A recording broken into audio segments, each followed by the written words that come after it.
about the most common operation we'll do in organic chemistry is refluxing followed by distillation. They're not as common nowadays with everything going small scale, but for this, you obviously need a water-cooled condenser. I can say with a lot of certainty that most amateur chemists use a water pump in a bucket of water to cool their condensers because it saves water.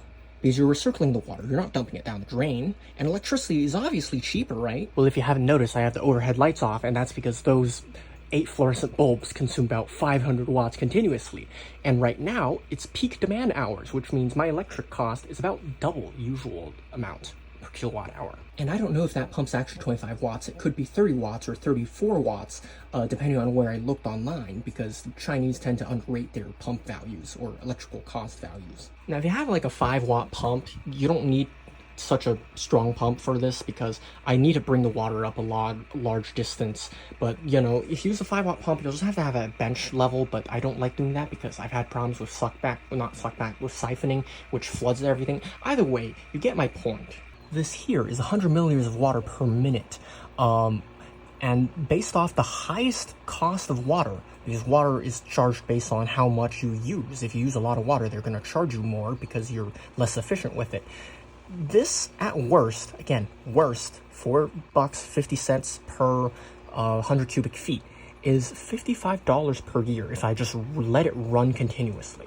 This pump, adjusted for the peak and off-peak electrical costs, running 24 hours for an entire year, costs about $110. Now, if it's actually 30 watts, it would be a significant non-zero difference in the electric cost. So there's that. Which means I can actually run the tap water about twice, which is 200 milliliters per minute, and that would break even with the cost of using that pump. And for refluxing, if you look in lab drawers, they usually have ridiculously long condensers, and that's because you don't need a high flow of water to cool a reaction efficiently. You just need a lot of heat exchange, and that's obtained through efficient condensers, which you can do by either making the condenser very long, like 400 millimeters long, or by using a very efficient design. So it makes a lot more sense for me to use tap water because tap water is always cold. Believe me, these few gallons of water in that tote there do warm up to a decent temperature, like 30 or 40 Celsius based on what I'm refluxing. And the water also can't fail because unless a pipe bursts or something. That pump doesn't sound so good anymore, does it?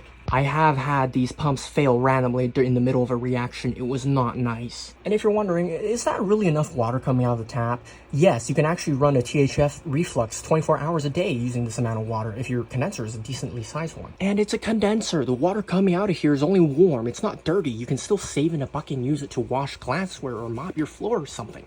It's not really a waste of water still.